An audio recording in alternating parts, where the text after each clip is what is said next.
근데 이제 다행인 거는 그동안에는 미국이 계속 금리를 올리는 상황이었기 때문에 미국이 금리를 올리는데 우리가 거꾸로 금리를 내리는 거는 상상도 못했죠. 근데 지금은 미국이 더 이상 금리를 올리지 않고 이제 금리 인하를 지금 검토하고 있으니까 그러면 미국이 금리 정책을 바꾼다라는 게 확실하면 우리가 뭐 한두 달 정도는 빨리 움직일 수도 있죠.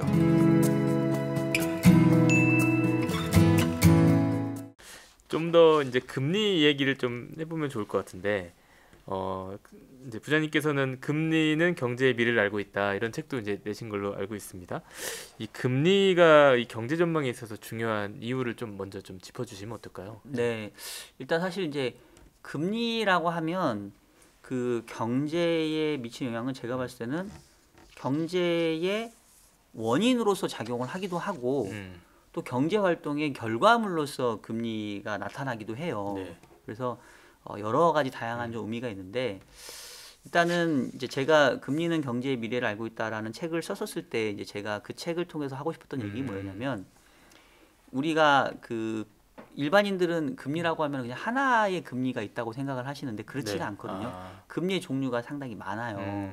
가장 대표적으로 보면은 뭐 중앙은행이 결정하는 기준금리, 기준금리, 정책금리라는 게 있고 또 이 채권 시장에서 결정이 되어지는 시장금리, 채권금리가 있단 말이에요. 근데 그 기준금리와 이 채권금리의 관계가 동행하는 때도 있지만 이게 거꾸로 움직이거나 또 어떤 때는 뭐 이 시장금리가 오히려 기준금리를 선행하거나 뭐 이런 어떤 다양한 그 어떤 관계를 갖고 있거든요. 네. 그래서 이 시장금리하고 기준금리와의 그 움직임을 보면 향후의 경기가 또 어떻게 움직일 건지에 대한 또 추측도 가능해요. 네. 그래서 이제 그런 차원에서 금리를 좀 경제를 좀 보시는 분들은 같이 보시면 좋겠다라고 이제 제가 좀 말씀드렸던 거고 조금 더 이제 구체적으로 얘기를 한다고 한다면 네.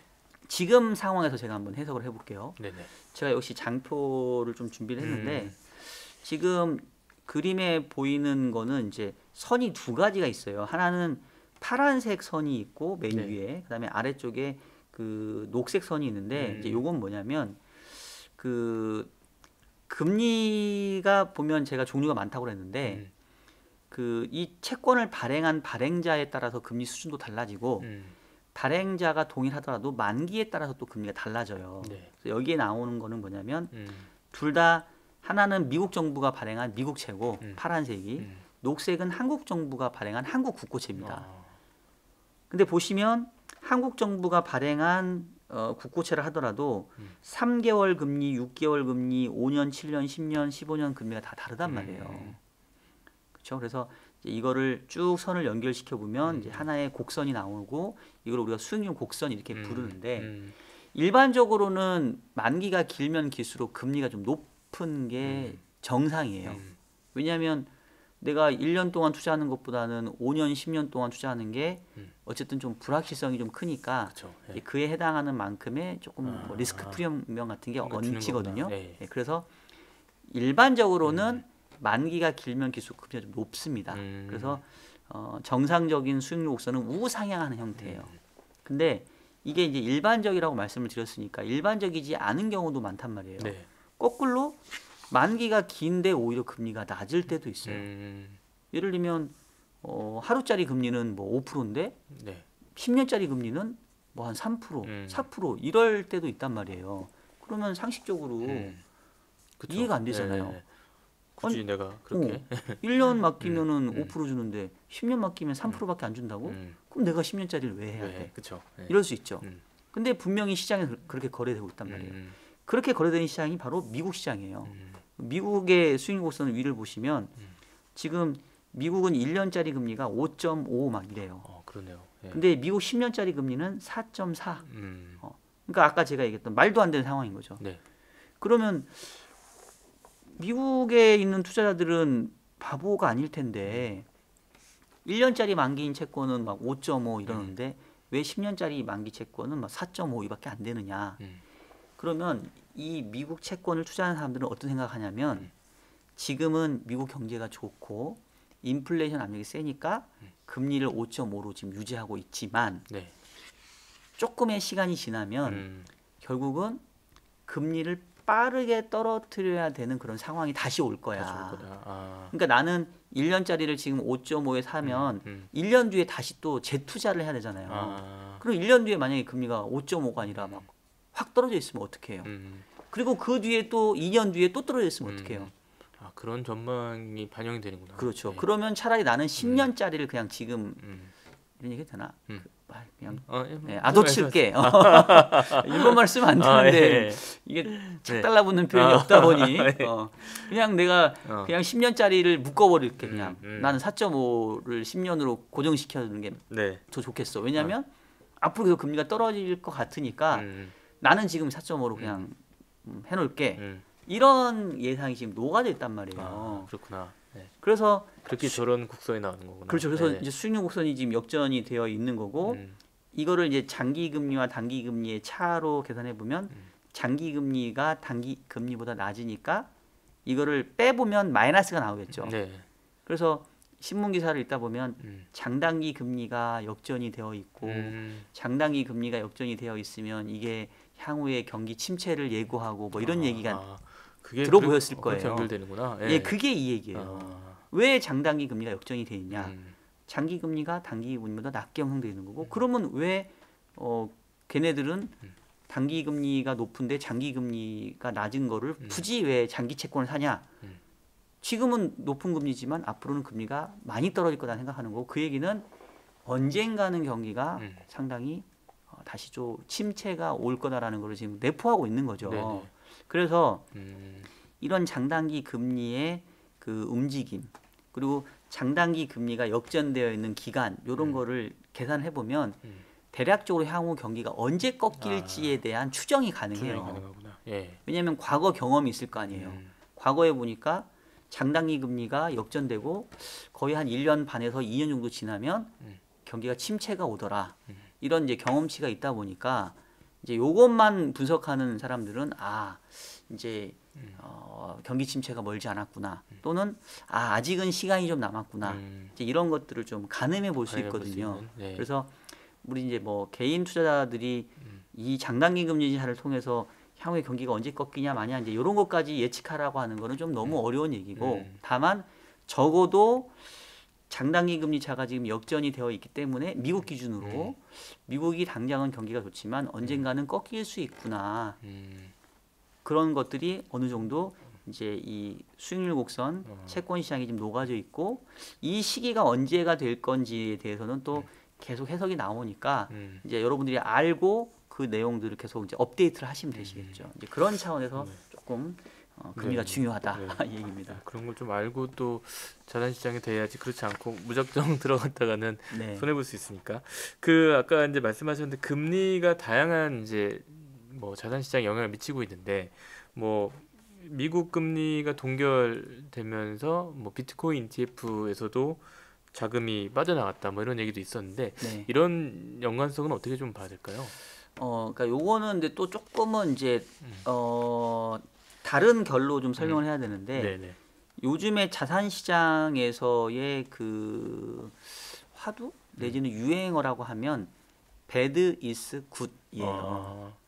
그러니까 bad is good이라는 게 앞뒤가 안 맞는 얘기잖아요. 나쁜 게 좋은 거다? 무슨 얘기야? 이럴 수 있는데 어떤 뜻이냐면 뭐가 나쁜 게 좋은 거냐면 경제가 조금 나빠지면 그러면 지금 미국 중앙은행이 기준금리를 지금 사상 거의 최고 수준까지 올렸잖아요. 근데 경기 여건이 안 좋아지면 금리를 이제는 더 안 올리고 낮춰줄 거잖아요.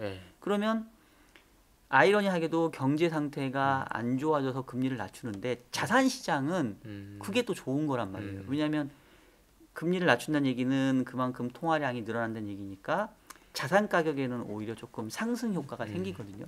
그래서 bad is good이라는 표현이 지금 거의 작년부터 계속 이렇게 유행하고 있는데 작년 말에 특히 미국 중앙은행이 이제 금리 인상을 멈추고 더 이상 금리 올리지 않고 이제 우리는 금리를 내릴 거다. 이제 이렇게 선언한 게 작년 한 10월 정도 돼요. 그래서 기억을 떠올려 보시면 작년 10월 말부터 11월, 12월 그다음에 올해 1, 2, 3, 4, 5까지 해서 미국 주가는 미친 듯이 올랐어요. 그래서 미국 주가는 지금 사상 최고치를 경신했거든요. 우리 주가도 올해 1분기에 1월 달에 잠깐 흔들리긴 했지만 작년 10월 말 저점으로 우리 주가도 많이 올랐어요. 근데 이게 철저하게 미국 경제가 이제 조금 둔화되니까 미국이 금리를 곧 인하하겠네. 그러면 주식에는 좋은 거 아니야? 라는 배드 이즈 굿이 작용한 효과거든요. 그 개념이 작용돼서. 예. 예. 그래서 이제 쭉 그 올해 연초까지 달려왔는데 5월 달에 지금 네. 1일 날 있었던 FOMC에서 금리를 동결했고 거기서 나온 멘트가 당분간은 경기가 너무 좋으니까 금리 인하 시점을 조금 더 고민해 봐야 될 것 같아요. 이런 거예요. 그러니까 배드 이즈 굿으로 그 다들 대동단결을 해서 야 경기가 나빠져라. 네. 그럼 미국이 금리 낮춰주겠지. 그러면 주식도 오르고 코인도 오르고 네. 뭐 에브리바디 뭐 에브리띵 뭐 랠리라고 지금 요즘 표현을 하는데 그래왔던 게 갑자기 생각했던 것보다 금리 인하 시점이 좀 늦춰지는 것 네. 같으니까 이제 실망감 때문에 지금 뭐 코인도 좀 빠졌고 네네. 주식도 좀 조정을 약간 받았는데 제가 봤을 때는 약간 좀 그냥 뭐 그 중간에 나타나는 변동성인 것 같고 큰 방향은 그래도 금리가 더 이상 오르진 않고 좀 떨어지는 쪽에 있으니까 뭐 시간 지나놓고 보면 여전히 배드 이즈 굿이 계속 작동하는 그런 시황 국면에 우리가 있지 않나 이렇게 좀 생각을 하고 있습니다. 혹시 또 하나 그 원달러 환율 상승에 대한 부분도 한번 금리로 해석해 주시면 어떨까요? 네, 우리 파트 1에서 얘기했었나요? 전 네. 시간에 얘기했었던 미국 금리가 5.5인데 우리는 3.5. 그러니까 이것도 우리 수준에서는 그러니까 이런 얘기 있잖아요. 황새가 뱁새 따라가면 뭐 가랑이가 네, 찢어진다 이런 찢어진다. 것처럼 네.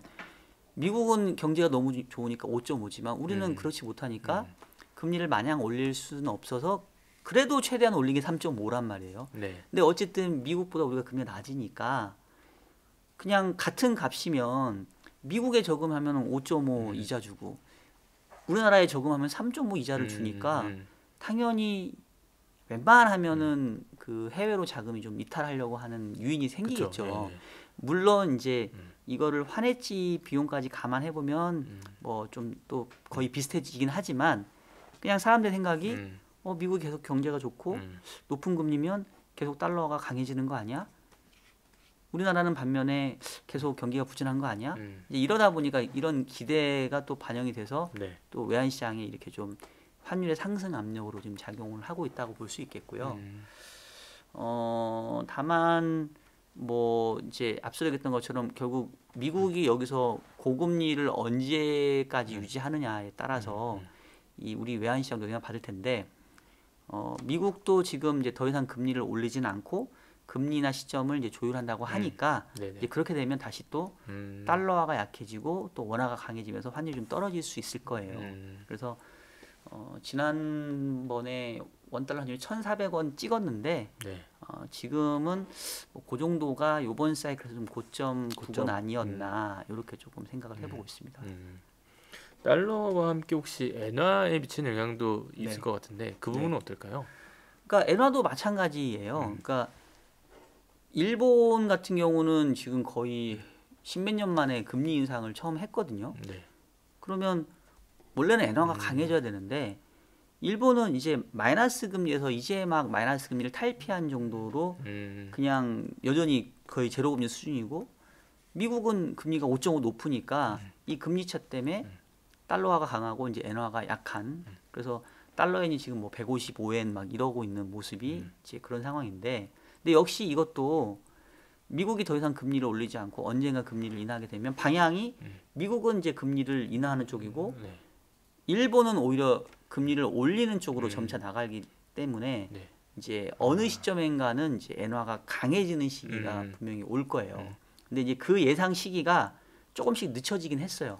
원래는 일본이 금리 인상 시작하면 그때부터 엔화가 엄청 강해질 거다라고 기대했는데 웬걸 일본이 금리를 이만큼 올리는 것보다는 미국이 높은 금리를 유지하는 그 효과가 훨씬 크기 때문에 지금 계속 이제 엔화가 약세인데 미국이 금리를 인하하기 시작하면 분명히 방향성은 바뀐다.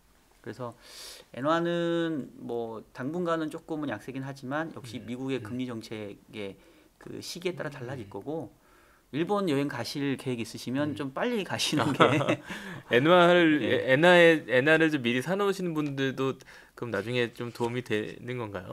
지금 환율 수준에서는 역시 장기적인 관점에서는 오히려 달러화보다는 엔화가 좀 더 이제 비싸지는 때가 올 거라고 생각하고요. 전망이니까. 예. 이제 제가 서두에 얘기했지만 계속 미국 얘기를 자꾸 하는 게 이게 그 미국의 정책이 워낙 모멘텀이 크기 때문에 이 환율도 상대적인 거거든요. 그래서 미국의 정책이 어떻게 바뀌냐에 따라서 그 미국 대비 각국의 환율도 바뀌어 버려요. 그래서 지금은 이 미국의 통화 정책 모멘텀이 다른 거 다 필요 없고 얘 혼자 그냥 모든 걸 좌우하는 상황이기 때문에 하여튼 미국의 금리 인상이 더 있냐 없냐, 그다음에 이제 금리 인상 사이클 멈췄고 금리 인하 언제 하냐, 이제 요거에 따라서 주식도 그렇고 채권도 그렇고 환율도 그렇고 모든 게 다 연관되어 있는 현재의 국면이다. 이게 맨날 그렇진 않은데 그렇죠. 지금은 그래요. 지금은 혹시 아까 뭐 우리나라 경제는 사실은 미국보다 고금리를 유지할 필요는 없을 수도 있다 이런 말씀도 하셨는데 네. 좀 우리가 선제적으로 금리를 인하할 수 있는 가능성도 있는 건가요? 그러니까 희망은 그런데 희망은 네. 그 지금 우리 이제 한은 총재께서도 그런 얘기를 하셨어요. 취임할 초기에 한국은행은 한국 정부로부터는 독립되어 있지만 네. 미국 중앙은행으로부터는 독립되어 있지 않다. 왜냐하면 앞서 얘기했던 것처럼 이 금리 차를 통해서 외환 시장이 움직이고 영향을 받기 때문에 네. 그 부분을 무시할 수가 없거든요. 근데 이제 다행인 거는 그동안에는 미국이 계속 금리를 올리는 상황이었기 때문에 네. 우리가 미국이 금리를 올리는데 우리가 거꾸로 금리를 내리는 거는 상상도 못했죠. 근데 지금은 미국이 더 이상 금리를 올리지 않고 이제 어느 시기인지만 남았지 금리 인하를 지금 검토하고 있으니까 네네. 그러면 미국이 금리 정책을 바꾼다라는 게 확실하면 우리가 뭐 한두 달 정도는 빨리 움직일 수도 있죠. 그런 의미의 선제적. 예. 그리고 이거구나. 이미 지금 글로벌리 통화 정책이 이제 조금씩 이전과는 다른 게 옛날에는 미국이 금리를 올리면서 다 쫓아서 올라왔는데 지금은 미국이 더 이상 금리를 올리지 않으니까 슬금슬금 눈치 보면서 그러면 우리는 좀 먼저 내릴게, 이런 나라들이 생기고 있어요. 이미 스위스 중앙은행이 금리를 먼저 낮췄고 뭐 메이저 국가는 아니지만 스웨덴의 릭스방크라고 하는 스웨덴 은행도 낮췄고 네. 그다음에 이제 6월 달이 되면 영국 중앙은행, 그다음에 유럽 중앙은행이 금리 인하할 게 거의 확실시가 돼요. 왜냐하면 걔네들은 경기가 안 좋거든. 지금 미국만 좋다고 말씀드렸잖아요. 그래서 저렇게 이제 주요 선진국들이 차별적으로 자국 경제에 맞는 독자적인 통화 정책을 펴면 한국은행도 이제 눈치를 좀 보다가 그러면 뭐 미국이 뭐 다음 달 정도, 다다음 달 정도면 금리 인하 할 것 같으니까 우리는 좀 한두 달 빨리 좀 해볼까요? 이런 어떤 그런 흐름이군요. 폼을 잡아볼 수 있겠죠. 네. 근데 이제 기본 가정은 미국의 금리 인하가 좀 가시권에 와야 되겠죠.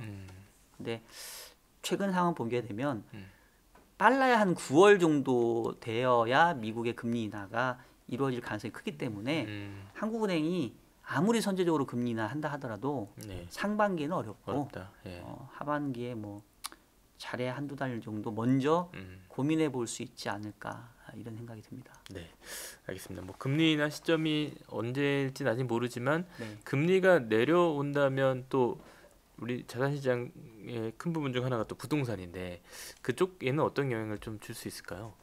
일단은 이제 부동산에 영향을 미치는 변수는 금리 말고도 사실은 네, 많죠. 다양하거든요. 네. 뭐 수급도 있고 뭐 교통망, 또 세제 정책, 뭐 여러 가지 등등이 있는데 이제 그런 것들이 그냥 고정되어 있다라고 생각해 보면 네.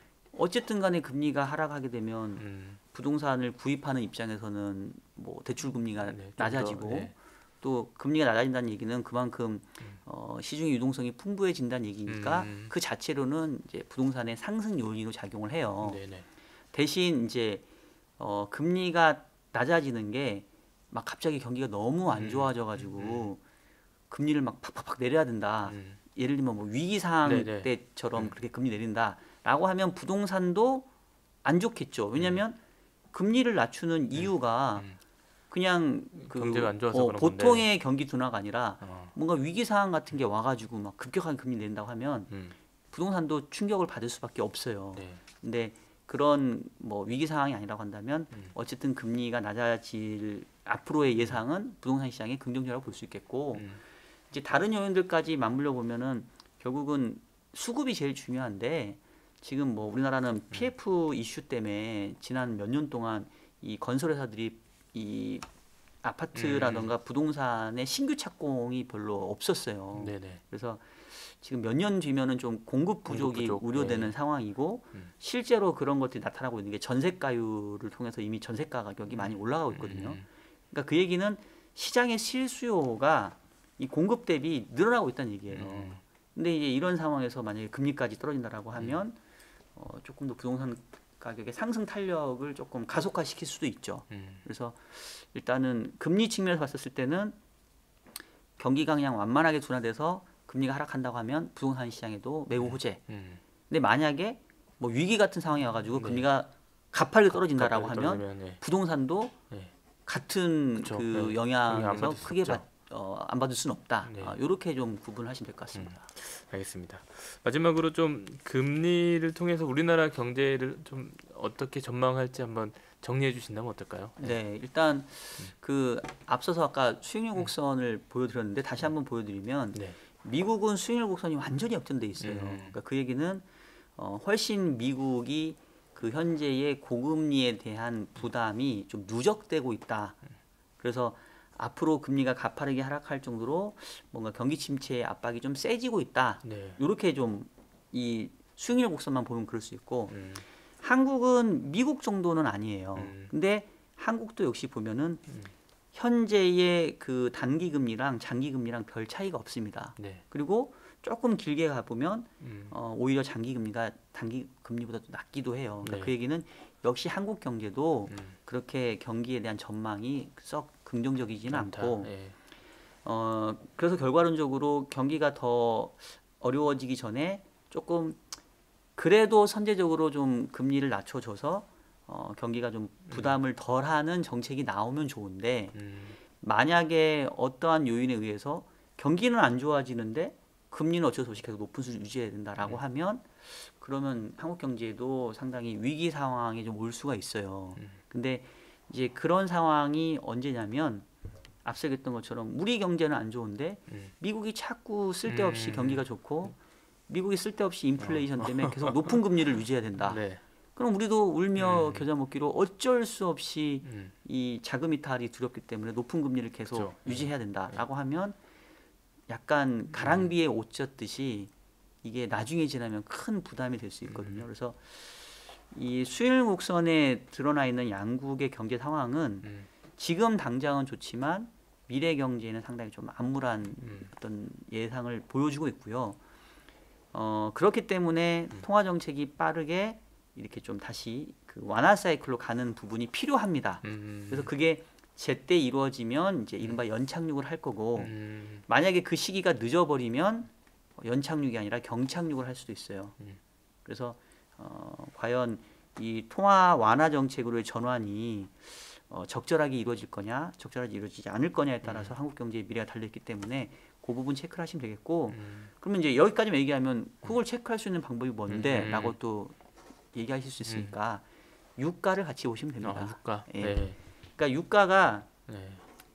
지금 안정적이면 물가 자체도 낮아지기 때문에 금리도 좀 빠르게 좀 떨어져 줄 수 있어요. 근데 유가가 갑자기 쓸데없이 고공행진을 보인다라고 하면 경기는 안 좋아지지만 유가 때문에 물가가 높은 수준을 유지하면서 이 통화 완화를 해줘야 되는 그 시기가 계속 늦춰질 수밖에 없거든요. 네. 그러면 이제 골병 드는 거예요. 그래서 유가의 향방과 이 통화 정책의 전환 시점을 좀 같이 보시면 되겠고 최근에 유가 상황은 조금 애매하죠. 맞아요. 네. 다시 조금 또 올라와 있으니까 그래서 사실 경제 여건으로 봤을 때는 그렇게 좋은 환경은 아닌 것 같습니다. 유가 좀 체크하려면 기름 넣을 때 체감도 도움이 되는 건가요? 뭐 네. 그렇죠. 근데 이제 우리가 기름 넣을 때의 유가는 그 휘발유 가격은 좀 후행하니까 뭐 그 요즘에 워낙 정보가 그렇죠. 많이 예, 찾아보면 노출되니까, 나오겠구나. 예. 그 WTI 그 국제유가 음, 가격을 좀 보시면 돼요. 음. 지금 뭐 80불 조금 안 되는데 그냥 뭐 말씀 나온 김에 말씀드리면 얘가 만약에 100불 가까워진다라고 하면 네. 매우 위험한 신호라고 아. 보시면 되겠고 얘가 70불 이하로 떨어지면 상당히 좀 좋은 환경이 되고 있구나 이렇게 좀 보셔도 될 것 같습니다. 알겠습니다.